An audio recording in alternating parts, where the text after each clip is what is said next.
you want to try. Every time you see I'm Tavis Smiley. We thank Adolph Reed, Professor Emeritus at UPenn, for that amazing conversation. It's been a great show so far, these first 2 hours, and this last hour promises to be no less interesting. In this hour, two conversations on the B side of this hour. Director J.J. Anderson on her new documentary, Sacred Soil, the Piney Woods School Story, about this historically black boarding school in Mississippi. I've been there a few times, spoken there a couple of times to the students. It is quite an amazing institution, and now there's a documentary about the Piney Woods School in Mississippi. So we'll talk about that doc with its director, J.J. Anderson, again on the back side of this hour. We commenced this final hour today, though, with neuroscientist and author Dr. Charan Ranganath discussing when forgetting is normal and when it is worrisome. I'm pleased to welcome Dr. Ranganath to this program. How are you, Doc? I'm great. Thank you for having me. It's my great delight to have you on. Thank you for the time. Let me just jump in and make the most of these 30 minutes or so that we have. I'm always curious as to the backstory of any of my guests, for that matter. Tell me how this became your lane, how this became your field of interest and study. Well, there's so many ways I can answer that. I guess the shortest answer I could give you is that I did my training in clinical psychology. And so during my training, what I found was that a lot of basically virtually anyone who came in for cognitive testing, meaning somebody who was being tested to see, hey, do I have brain damage? They were always telling me they had memory problems, but it didn't have to be an actual person, let's say in the early stages of Alzheimer's. It could be somebody who had had a head injury or somebody who had major depressive disorder. And so that really attuned me to the importance of memory, because no matter what, it affected memory. And when it affected memory, it affected people's ability to function. Yep. And so that's one of the reasons. Of course, I have a bunch of personal reasons probably too, but I can get into that if you want. No, please tell me. That's the sweet spot for me. We all, if we are fortunate, find our way at some point in our lives to really engaging our work and witness, as I call it. You don't look for a job. Ultimately, you're trying to find your vocation, your calling. Why are you here? What is it that you are endowed and blessed to do better than just about everybody else? So it's that personal stuff that really is the sweet spot for me. So personally, tell me why, and then I got questions about my memory and the memory of my listeners right about now.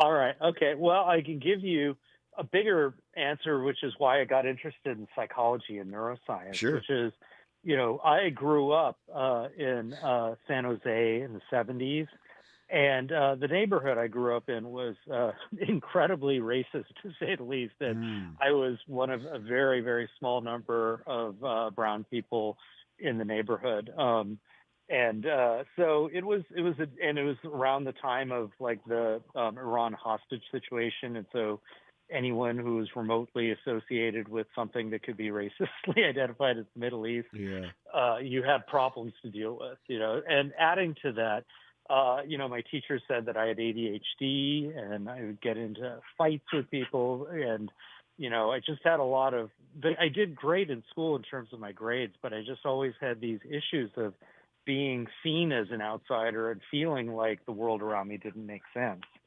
And so even though my parents had really pushed me, you got to go into engineering, it just didn't fit for me. Solving other people's problems just didn't seem like something I cared about. And once I kind of got into the mind and I started to learn about how everybody has these weird things that make them irrational, whether it's biases and stereotypes or whether it's just misconceptions about how the way the mind works, it's like that gave me kind of an appreciation. And I think I was able to benefit from being able to look at people as a somewhat of an outsider, as opposed to somebody who's kind of like stuck in their own way of thinking about things. Yeah. See, I'm glad I asked that question. I would not have known that part about your backstory had I not asked that question. And that sets up the rest of this conversation, because now I know where I'm going. And here's where I want to go. And here's where I want to go first. When you got into this field, born of your own experiences and trying to understand people better and the ways in which they maltreated you growing up and what you could learn about how our brain functions, the first thing I want to say to you is that I could read that as an excuse, that because each of us has this weird stuff, to paraphrase what you said, going on in our brain, which means the brain's connected to the heart. Because we have this weird stuff going on, I could use that as an excuse. Or people who maltreated you as a child in San Diego could use that as an excuse for their behavior. Your thoughts? Well, I think it's, I guess what I would say is that I never want to like nullify people's stories. Right. But I guess what I would say is that memory is ultimately part of our self based on the stories we tell about our past. And so those stories are based on a perspective, and those stories are based on interpretations, and those interpretations are open to change. And I think people don't realize just how much people change in their personality over time and their selves over time based on the memories that they accumulate. And so I think a big part of what I did in my clinical training was really encouraging people to view their past from alternate perspectives, which really freed them and gave them more options, I think, than they would have thought they had. So again, I don't want to tell anyone, here's how you should look at your past. I never did in my clinical work, but it was more of just giving people an outside perspective and giving them a chance to just update their memories or change their relationship with their past. I've been doing this for a while, and I may not be the best at it. I am pretty good, though. I may not be the best at it, but I've learned over the years to never sleep on the backstory. Don't sleep on the backstory. It's always the backstory that I find most interesting about why people do what they do and how they got into the spaces that they occupy. And now that I understand that, which is instructive and informative, let's move forward. When we come forward, we'll continue our conversation with Dr. Ranganath and talk specifically about forgetting. So we are told that forgetting is normal. We'll let him unpack that when we come forward. Forgetting is normal, but there is a moment when we start forgetting stuff that crosses the line into worrisome. Where is that line? You're listening to Tavis Smiley. This is getting good. Tavis Smiley continues when we come forward.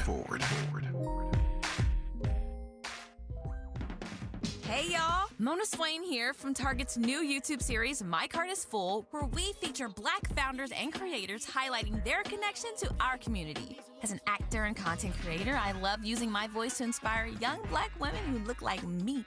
When it comes to feeding my shine, seeing myself reflected in Black-owned and founded products at Target brings me joy.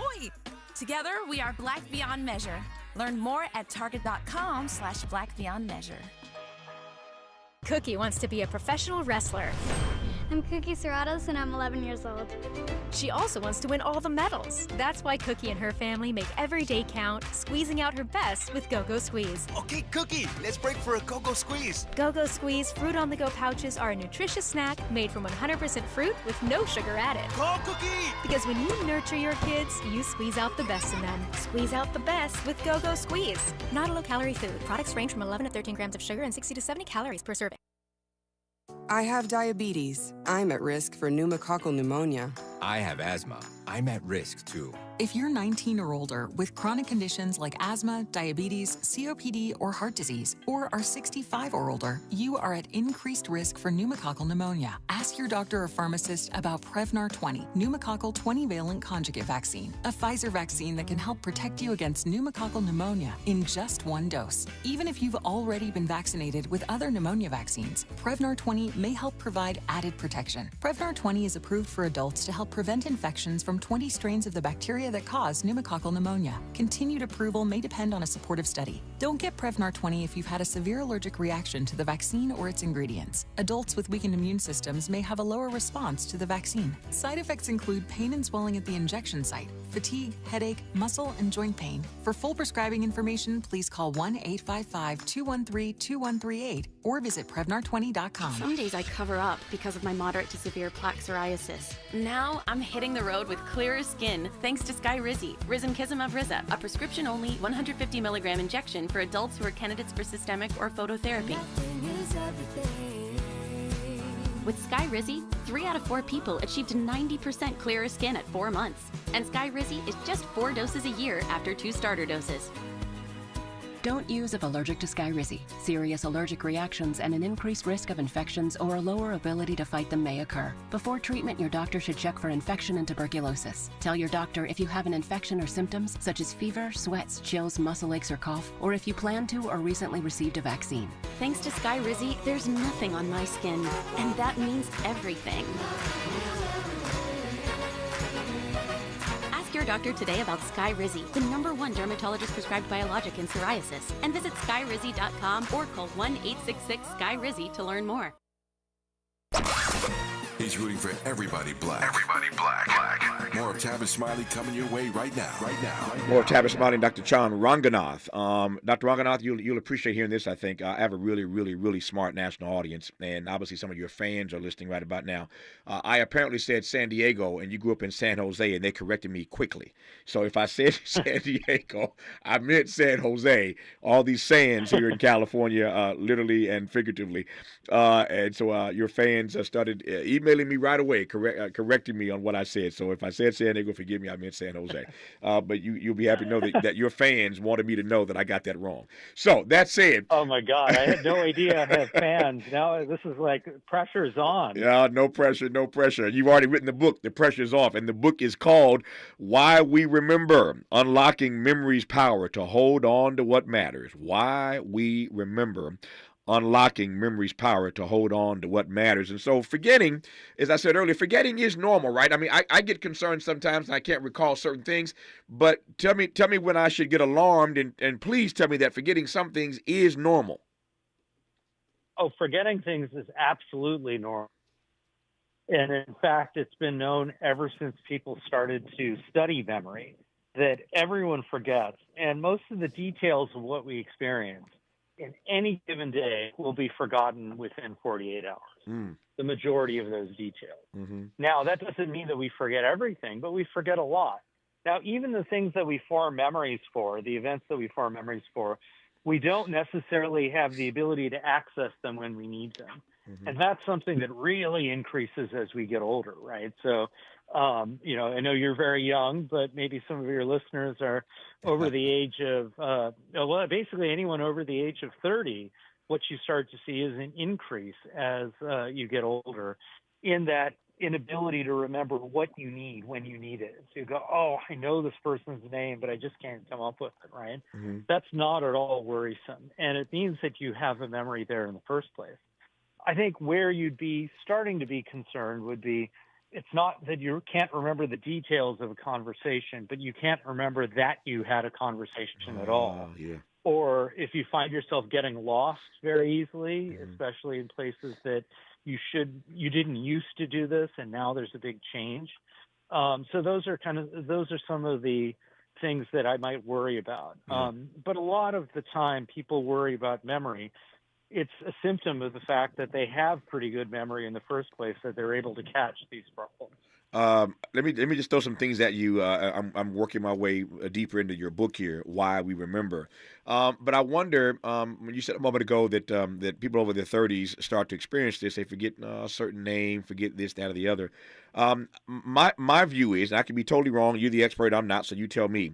My view is that these smart devices that we rely on to store everything are not aiding and abetting us when it comes to our memory. There are times when I just am annoyed with myself because I can't remember X, Y, or Z. The reason why I can't remember is because it's at the touch of my phone.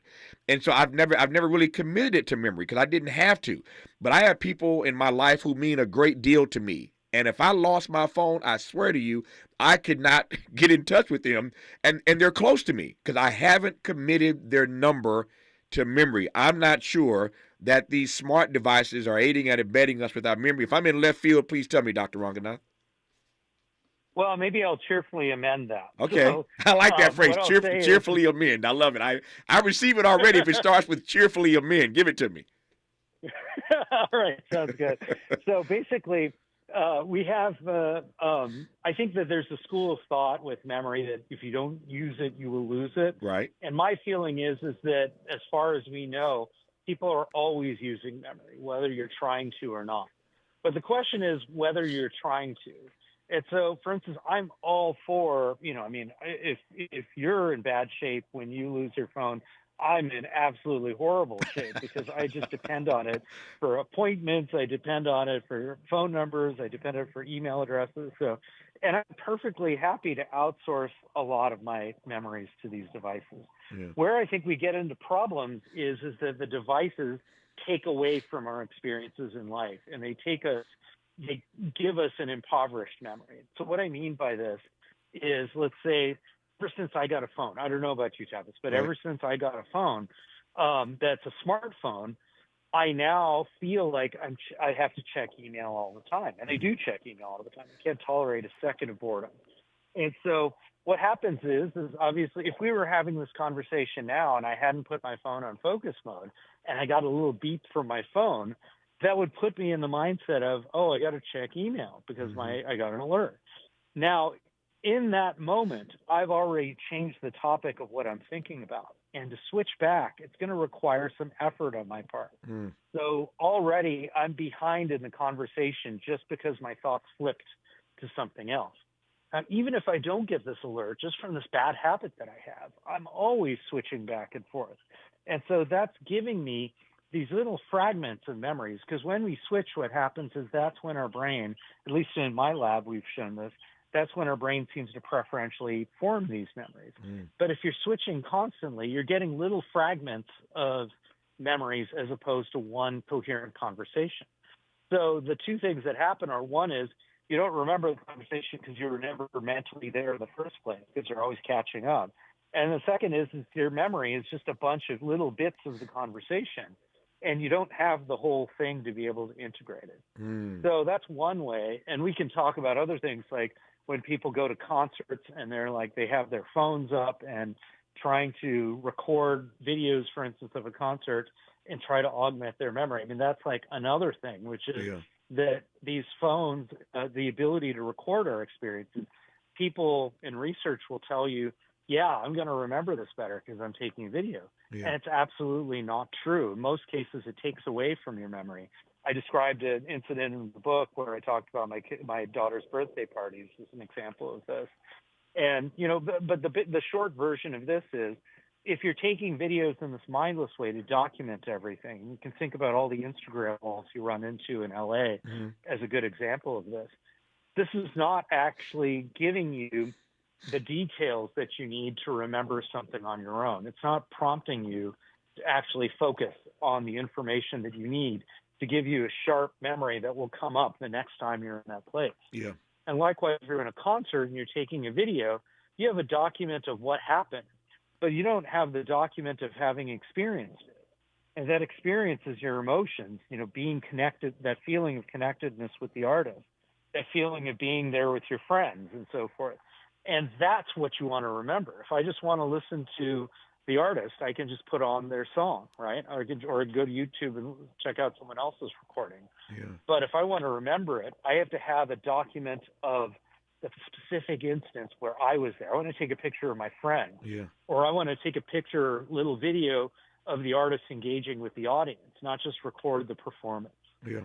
Dr. Ranganath is much more smooth than I am. I'm a lot more crass. But I think what he just said. Oh, that's not true. No, let me just interpret. I think what he just said was the next time you go to dinner, put down your phone, stop taking pictures of your food, and just enjoy the meal. You remember it better. The next time you go to a concert, stop trying to video everything. Just get into the vibe of what you're hearing and what you're feeling, and that memory will last you longer. That's my way of interpreting what I thought he just said. But when I think of forgetfulness when it comes to me, and I'm sure others who are listening right now have the same experience. It's one thing for me, Dr. Ranganath, to not remember when I was in Cape Town a few years ago, the name of the person I met who was my tour guide, and I'm trying to recall his name to recommend him to somebody. It's one thing to forget that from a few years ago. But it's another thing which will happen later today, trust and believe. Somebody will ask me later today, because it happens every day. When I move around the city and move around the country, somebody asked me, who's on your show today? And it was just hours ago. I cannot tell you. Because I do this 3 hours every day. I cannot tell you who my guest was in the first hour or the second half or the second hour. I don't remember. I do the show. I'm in the moment. I remember the experience of it, but I can't recall quickly the names of all the guests I had on that show that very day. So is there a difference between forgetting short-term and forgetting long-term? Well, yeah. So what I would say is that that forgetting can be within an hour or it can be within days. I mean, so in this sense, all it is basically whether once you leave the studio, let's say, right, your mindset completely changes. And that mindset is part of the memory. So sometimes to find that memory, you literally have to put your mind back in that place and reimagine, hey, what was I doing when I was back in the studio? Mm-hmm. And then all of a sudden that information can come to mind. But that requires time, it's effortful, and it's harder to do as you get older. So that kind of stuff happens, and it can happen at any time. We can have things that we absolutely know we've called upon 100 times, and that can still happen. And it can happen not only with memories, but just with words or names of things that aren't even really unique memories, but just information that we want to have. We talked a moment ago about the way memory connects to the experiences that we have, whether we're at a concert. As busy as you. Yeah. Oh, sorry about that. No, say it again. Say it. Yes, what's your last part? I missed that last part. I'll just say, for someone as busy as you, for instance, and I think many of your listeners have complicated lives with kids and with jobs and so forth, that the stresses of daily life can really interfere with your ability to find that information when you need it. Because it basically, when you're under stress, it just shuts down your ability to kind of control memory. Yeah. And so memory becomes kind of random as opposed to something that's a resource that you can rely upon when you need it. That makes sense. I'm watching my clock here. I got 5 minutes left with you. I could do this for a whole hour if I had the time. But let me do this. Let me do this though. We talked a moment ago, Dr. Ranganath, about the way that memory connects to the experiences that we have.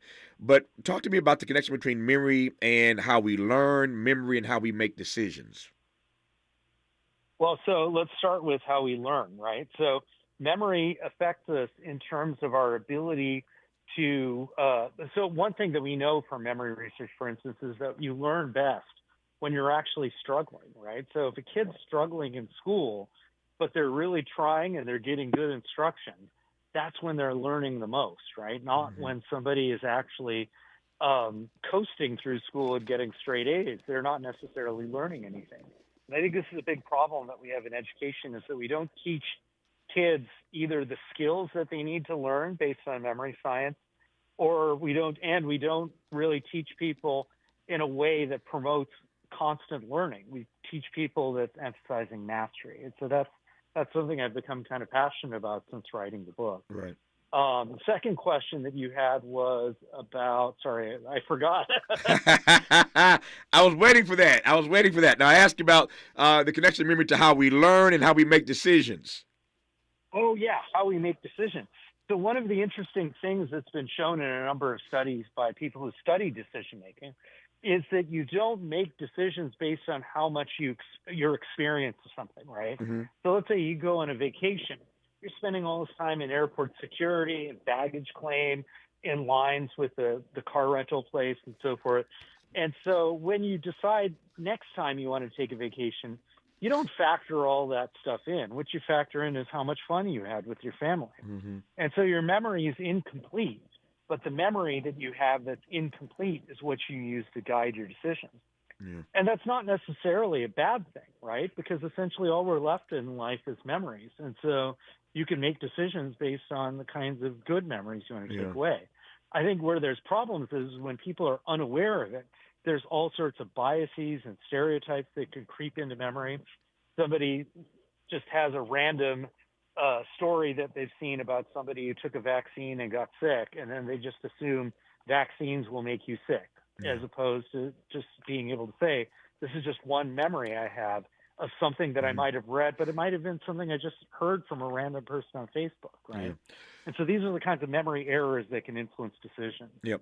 Is it the case, I want to pivot just quickly here in the few minutes I have left here for this one or two other questions I want to ask. But the first is this. Is it just that we're hearing more about Alzheimer's and dementia, or is it the case that as a species, our memories are failing us more? Well, there's a bunch of different theories of that. I guess one fact is that we have an aging population. Mm-hmm. That is, more and more of us are aging or older, above the age of, let's say, 65. And so as a result, we're hearing more about it because people are living long enough, and there's many more people who've had Alzheimer's. So, for instance, I would defy anyone to mention that they know no one or have no connection to anyone who has Alzheimer's. I think everyone's been affected in some way or another. Yep. Nope, I think you're right about that. I think this is the exit question, and this is the reason you wrote the book. Is the title of the book. His name is Charan Ranganath, Dr. Ranganath.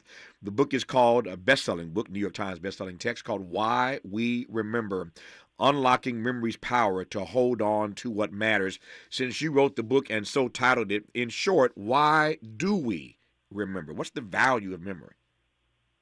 Memory is not about the past. Memory is about the present and the future. If you just close your eyes and you ask, where am I right now? You're using memory. If you ask yourself, what day is it? You're using memory. If you ask yourself, what do I want to do next? Where do I want to go for lunch? You're using memory. And so I'd really encourage people to think about that, because I think you want memory to be a resource that you can use, but you don't want it to be in the driver's seat in your life. Yeah. If I told you how to spell his name, you would not remember it because it's not easy to spell. So I won't tell you how to spell his name because you're going to forget it anyway. I will tell you and hope that you won't forget the name of his book. It's a New York Times bestseller. Everybody's talking about it, and I've been waiting to get him on the program, and he squeezed out 30 minutes for me, for which I am grateful. The book is called Why We Remember, Unlocking Memory's Power to Hold On to What Matters. Don't forget it, Why We Remember. Dr. Ranganath, thank you for your work and your witness. You're doing great work in that lab, man. I'm honored to have had the chance to talk to you, sir. Oh, no, I'm honored to get a chance to talk to you and your listeners. Thank you. Thank you for your time. More of Tavis Smiley when we come forward. More of Tavis Smiley when we come forward. Paid for by government.com. Did you know the United States Mint has issued a new Morgan silver dollar coin in proof condition for the first time? Not only that, they are also minted in 99.9% pure silver for the first time ever in history. Coin experts are calling this an amazing opportunity for anyone that knows the enduring popularity of Morgans. But you must hurry. Only 400,000 of these legal tender silver dollars were issued. These first ever Morgan silver dollars are brand new with stunning mirror-like finish, minted by the iconic San Francisco Mint. Call now and you're guaranteed a new first ever 99.9% pure silver proof Morgan dollar. To learn more, call 1-800-973-9717. If you order now, you will receive a free coin collector bonus pack, a $25 value, free with every order. Call 1-800-973-9717 now to secure your new Morgan silver dollars before they are gone. That's 1-800-973-9717. I'm Mike Moore. Here's the latest from the Black Information Network. A federal appeals court today will again hear arguments over a controversial Texas immigration law. The law would give the state the power to arrest migrants suspected of crossing the border illegally. The court last month continued a block on enforcing the law while litigation continues. The Biden administration is arguing that the federal government has exclusive authority to control immigration policy. A settlement has been reached in a lawsuit filed against a Mississippi-based catfish farm that claimed immigrant workers from Mexico were paid more than black employees for the same labor. The lawsuit, filed by the Mississippi Center for Justice on behalf of 14 black farm workers, accused Nobile Fish Farms of systematically underpaying black employees and denying them opportunities for advancement. And that's the latest. I'm Mike Moore from your 24/7 news source, the Black Information Network and BINnews.com. Some people just know the best rate for you is a rate based on you with Allstate, not one based on anyone else. So if you drive safely, you could save money. Good to know. Visit allstate.com or call for a quote today. Right now, there are young people across the world facing a tough choice. Continue their dream of education or drop out to help their family put food on the table. You can help change their future in a single moment. See how far your support can go at unbound.org. Is this the This is the KBLA Sports Minute with Ray Richardson. I'm a bad man.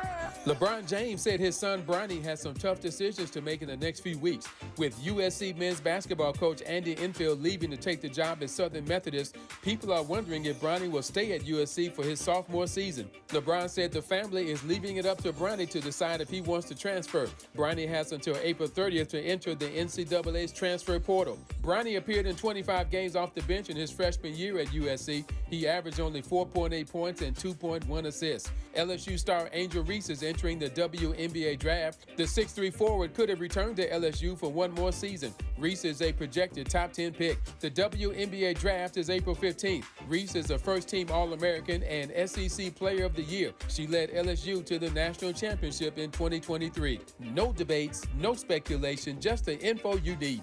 That's your KBLA Sports Minute. I'm Ray Richardson. More news, opinions, and conversation when we come forward on KBLA Talk 1580.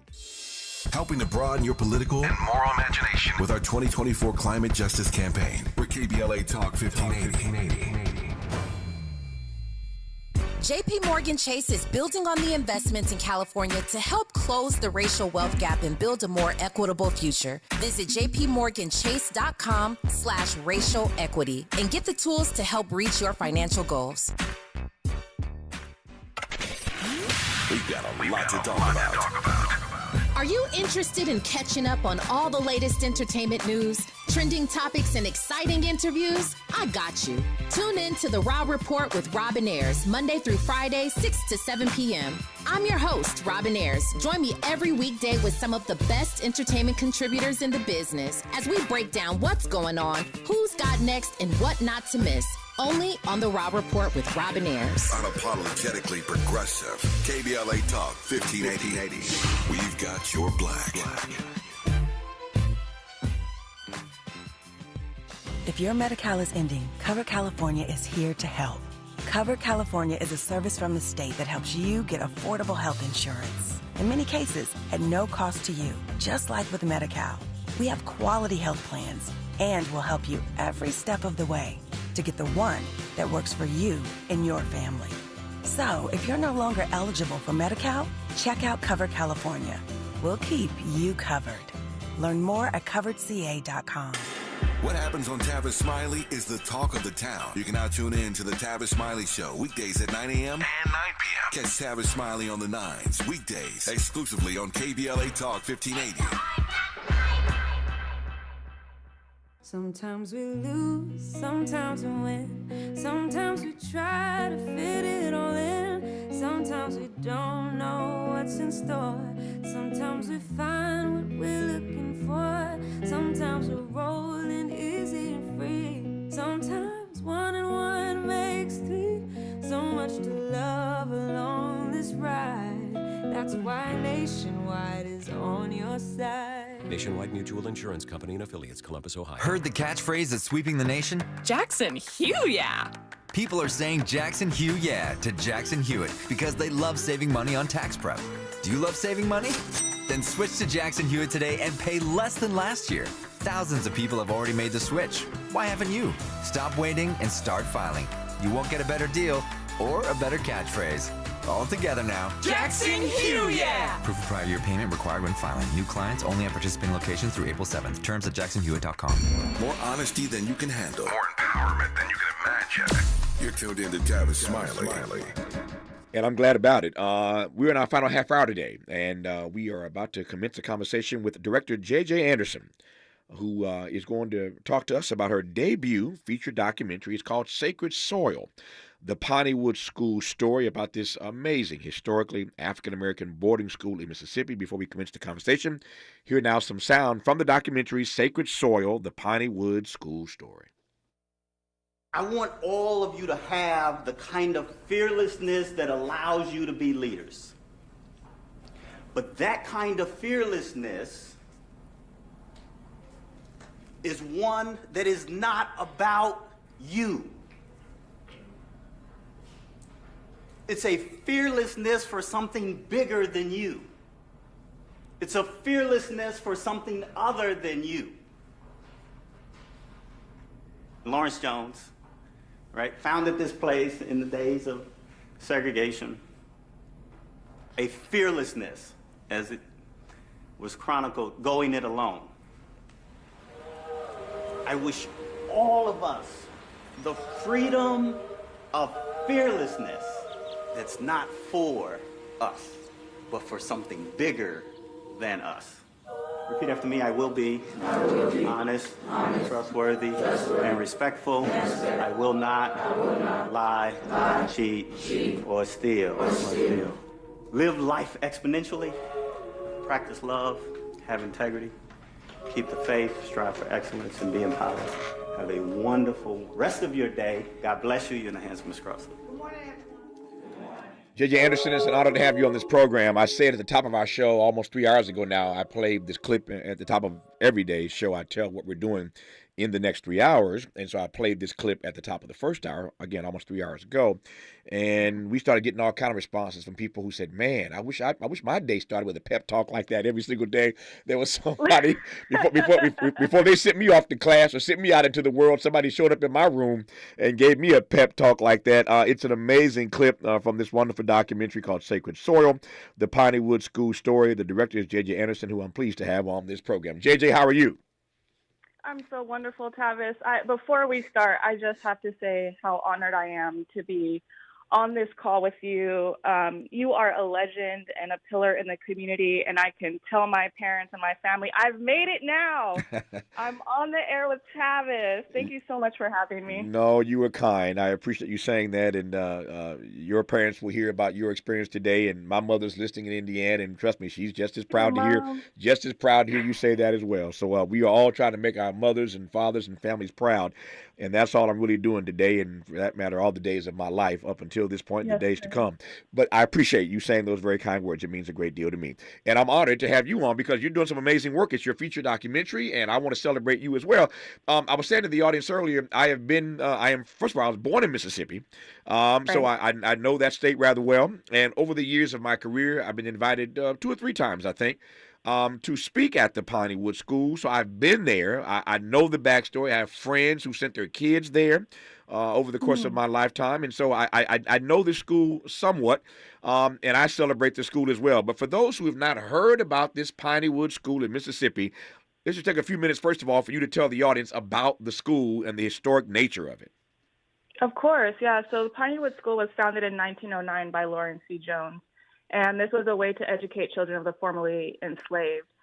In Rankin County, in which Piney Woods sits, there was an 80% illiteracy rate. Hold on 1 second. Hold on 1 second, JJ. Let me just interrupt right quick. I hate to do this, but you said one word that jumped out at me, and I want to make a connection for this audience in real time. We're going to talk about the history of this school, JJ will, in just a second. But she mentions Rankin County. You may have just heard the news a few days ago that the so-called Goon Squad, these white officers who were maiming and murdering and just doing all kinds of evil to black residents in Mississippi. They called themselves the Goon Squad. They just got sentenced to years that we can't imagine. Never in the life of this state of Mississippi would we ever have imagined that white people, that white cops would be forced to spend these kinds of sentences behind bars for the rest of their lives, for some of these guys, I think. But that Goon Squad, as they called themselves, is in Rankin County. That's where that went down in Mississippi. So Rankin County is the home of where Piney Woods sits. Want to just connect those dots for the audience? JJ, take it away. And and speaking to that, you can imagine how special it is that the Piney Woods School sits in that county, right? And speaking of what's going on. And so I think at that time it wasn't any different. Of course, right. And it could even considered to be more severe. Either way, Lawrence C. Jones founded this school as a way to teach kids of the formerly enslaved how to read and really take back their power, right? The school was modeled after the Tuskegee model. Lawrence C. Jones was in correspondence with Booker T. Washington, and really learning how to build a school and really honing in on these more vocational or trade practices. So thinking of carpentry, thinking of agriculture. And since then, it has really developed and evolved into a college preparatory school in which kids from all over the world, black kids from all over the world, come to have a fighting chance at a top-notch education and go on to the colleges of their dreams. And we're talking about HBCUs, we're talking about Yale, we're talking about TIFF, right? And so today, or at least when we were filming, there were about 100 kids there, a lot of them on scholarship, all of them extraordinarily brilliant. And that's what Piney Woods is today. Where I really fell in love with Piney Woods was their mission and the how dedicated they were to it. So Piney Woods focuses on educating kids' heads, hearts, and hands. So not only thinking about inside the classroom, right, but thinking about how to instill empathy, how to instill self-awareness. The clip you played, Dr. Crossley saying, it's for something bigger than you, right? So really instilling in these kids that their weight, their importance, their mission in this world is for something greater than them. And then, of course, hands, there's still the component of working on the farm, which I really, really love, Tavis, because since 1920, Black farmers have been disappearing. I would say about 14% of all farmers in 1920 were Black, and today about 1%. That's it, right? And so it's not a necessity for these kids or a requirement to work on the farm, but the option is there. And I really, really love that they're carrying on this practice. Yeah. What kinds of students are you mentioned how brilliant they are. Indeed, they are. But is there a profile of the kind of student, the kind of parent that would send their kid to a school called Piney Woods these days? Yeah, so it's interesting that you ask, and I appreciate that you say these days, because there was a 60 Minutes documentary that was done in the 90s. And in there, you're told that a lot of the kids who come to the school have no other options, that they have behavioral issues. Today, that couldn't be more different. There is an eclectic mix, and some of the kids are leaving places or coming here for refuge. But really, it's children who, again, just are placing their academic success at the top of their mind. These are kids who want more, and these are also kids who want to be around their own folks, who want to see reflections of themselves in the classroom. So it's definitely an eclectic mix. You have kids from Ethiopia, kids from Brazil, and of course a lot of kids from local areas in Mississippi. When we come forward, I want to ask JJ how it is that this school has survived. I was just in conversation the other night with some people at a dinner meeting, and I was making the point to them. They were talking about, the station and my syndicated show and what we're doing. And I was, pleased to hear those compliments. But I was saying to them, I'm at the point in my life now where I've been so blessed to have achieved pretty much every individual success I can think of. But I realize it's no longer about the individual. It's got to be about institution building, hence what I'm doing at this station and beyond across the country. It can't just be about individual success. What about the institutions that we build? But I hasten to add that institutions in Black surviving for a long period of time is not the norm. It's just not the norm. That's just a fact. And I'm fascinated by how Piney Woods has survived all these years. And we'll ask J.J. Anderson when we come forward how that has been made possible. In my career, I've interviewed many times and have known J.J. Abrams, but now I know J.J. Anderson. How blessed am I? You're listening to her right now on Tavis Smiley. You're listening to Tavis Smiley. Tavis Smiley. Ranked number 45 on the Heavy 100 list of the 100 most important radio talk show hosts in America.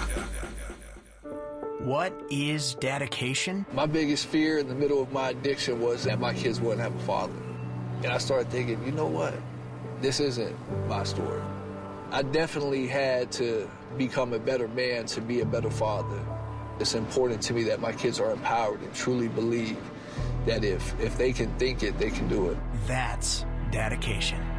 Visit fatherhood.gov to hear more. Brought to you by the U.S. Department of Health and Human Services and the Ad Council.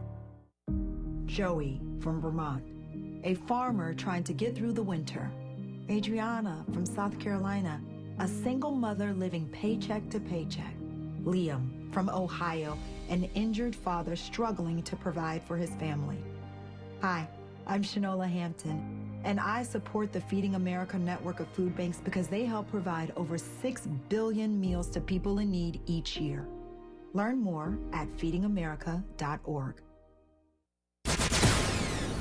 We must understand the politics of our community, and we must know what politics is supposed to produce. This election year, KBLA Talk 1580 is the place for politics, unapologetically progressive politics. And we've got two of the best and brightest to help you cut through all the noise.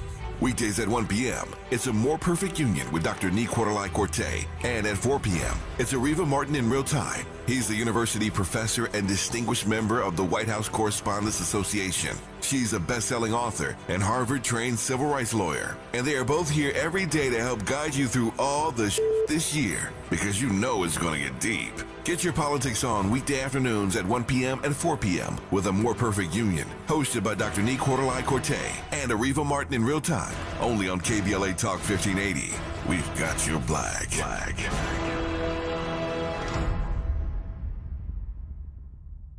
At Charmin, we heard you shouldn't talk about going to the bathroom in public, so we decided to sing about it. Roll Charmin Ultra Strong when you drop in the beat. It cleans with way less effort on your seat. Yeah, roll it, drop it. Yeah, roll it, drop it. Charmin flows extra strong from the road. Your butt hella clean while you're sitting on the bowl. Yeah, it's all you need for that bathroom groove. Get you in and out without nothing to prove.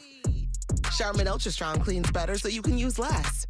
Enjoy the go with Charmin. On your period, sudden gushes happen without warning. But now, you can say goodbye to stand-up gush fears, thanks to Always Ultra Thins with rapid dry technology. It absorbs gushes 2 times faster than the leading store brand and gives you up to 100% leak-free protection. Hello, clean and comfortable with Always Fear No Gush.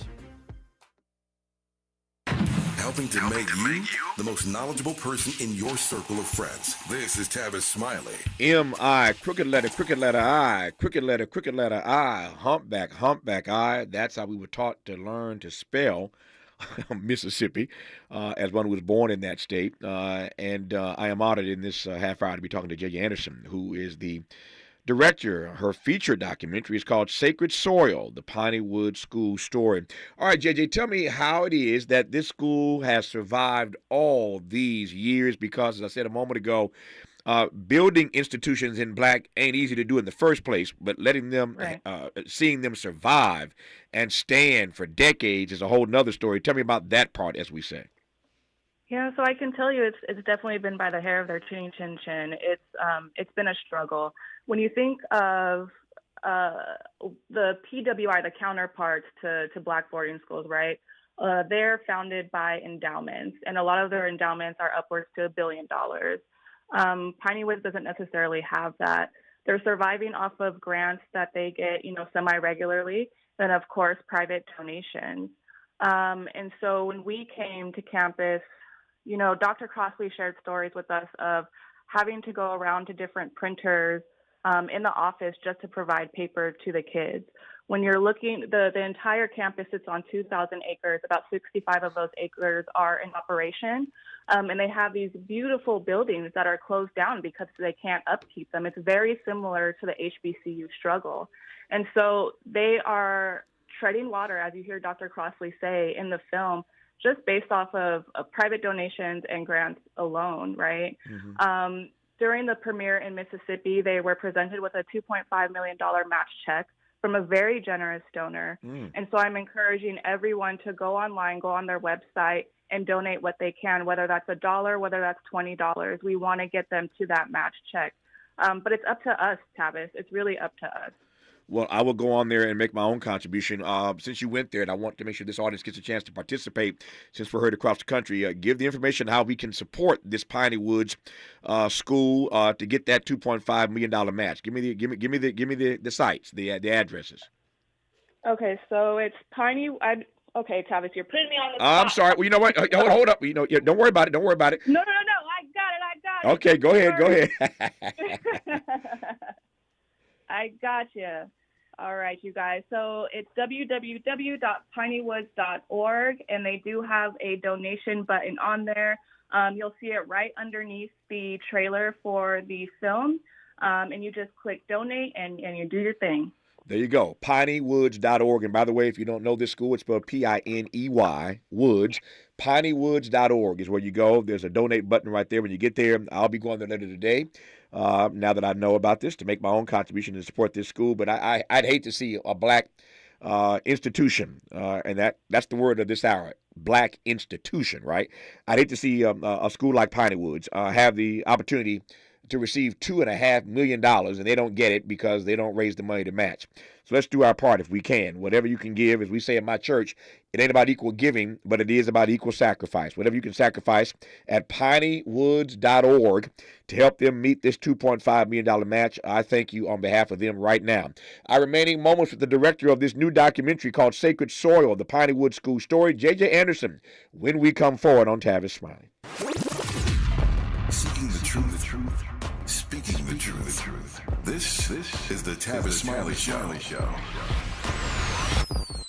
If you're like me, 60 and retired, making ends meet, especially here at the supermarket and drugstore, is tough. I'm so blessed to have found benefitscheckup.org. It's a free and confidential website from the National Council on Aging that connected me to $1,200 a year in programs that help pay for food, medicine, utilities, and more. Maybe it can help you. benefitscheckup.org. My daughter was diagnosed with a rare malignant rhabdoid tumor on the spine. They sent her straight to St. Jude. My hope was gone. But when you get there, everyone's like, hey, we're not going to give up. And when you see other people not giving up on your child, that makes all the difference in the world. When I found out I didn't have to pay, I was just grateful. They saved my baby's life. Finding cures, saving children. Learn more at stjude.org. KBLA Talk 1580. We've got a lot to talk about. KBLA reminds you that when we fight, we win, and we don't black down.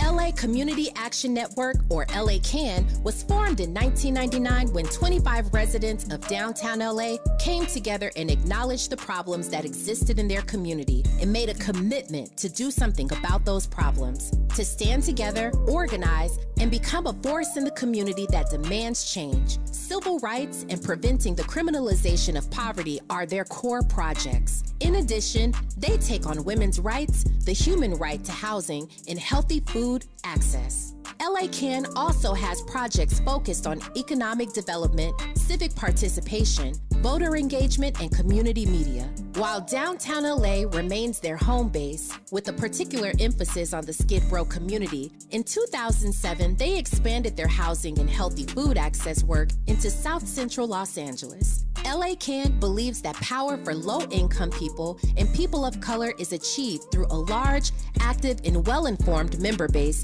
that utilizes a multitude of methods to advance their messages and goals. If you'd like to join the Los Angeles Community Action Network and organize people to fight back against oppression, please visit cangress.org. That's cangress.org. This is a community call to action from KBLA Talk 1580. Tips to help improve your credit score in 2024. Establishing credit is an important key to achieving financial health, but building a credit history from scratch can feel challenging since you need credit to build credit. First, what does it mean to build credit? All consumers have a score between 300 and 850. You want your score to be as high as possible as lenders look at your credit score to make loan and credit decisions. A good credit score shows you have a track record of borrowing money responsibly. Remember, it's never too late to build or rebuild your credit. This segment is sponsored by J.P. Morgan Chase & Company. Made fresh daily in Leimert Park, Los Angeles, California. You're listening to Tavis Smiley.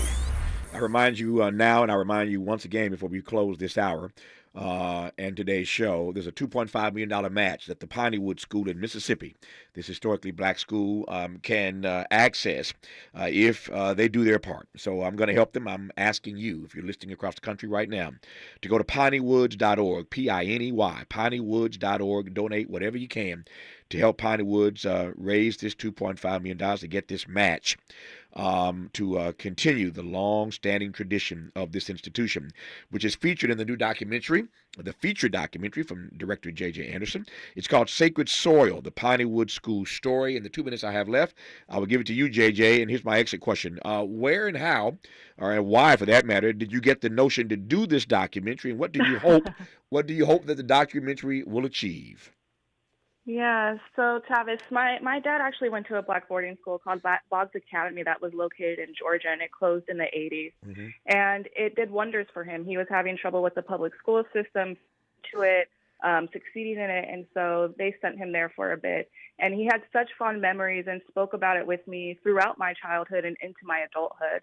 All of the women on my dad's side of my family went to Tuskegee. I went to Tuskegee for a year, and it was hands down one of the best years of my life.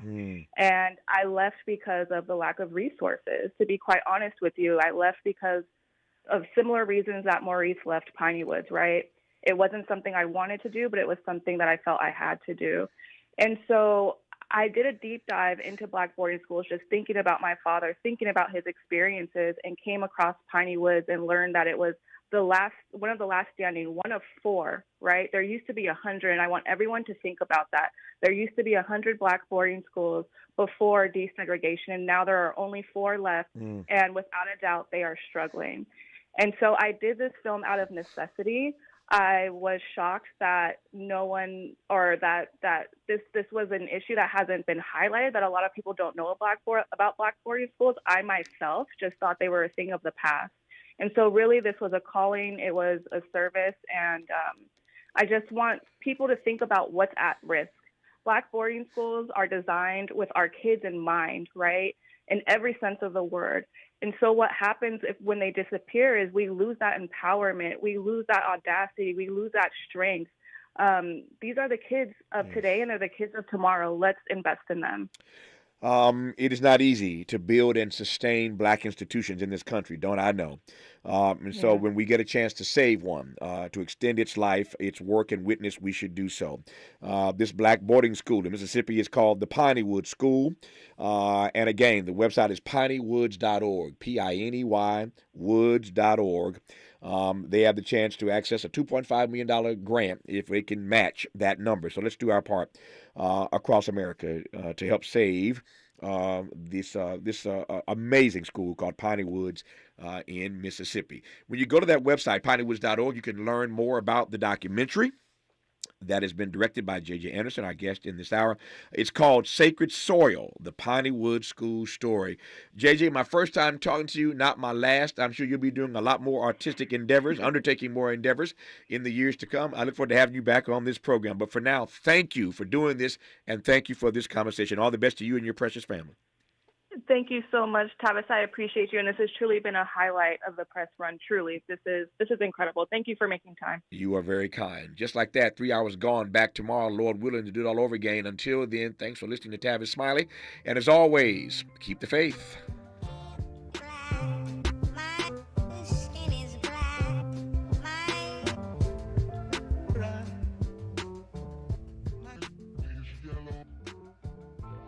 KBLA 1580 Santa Monica.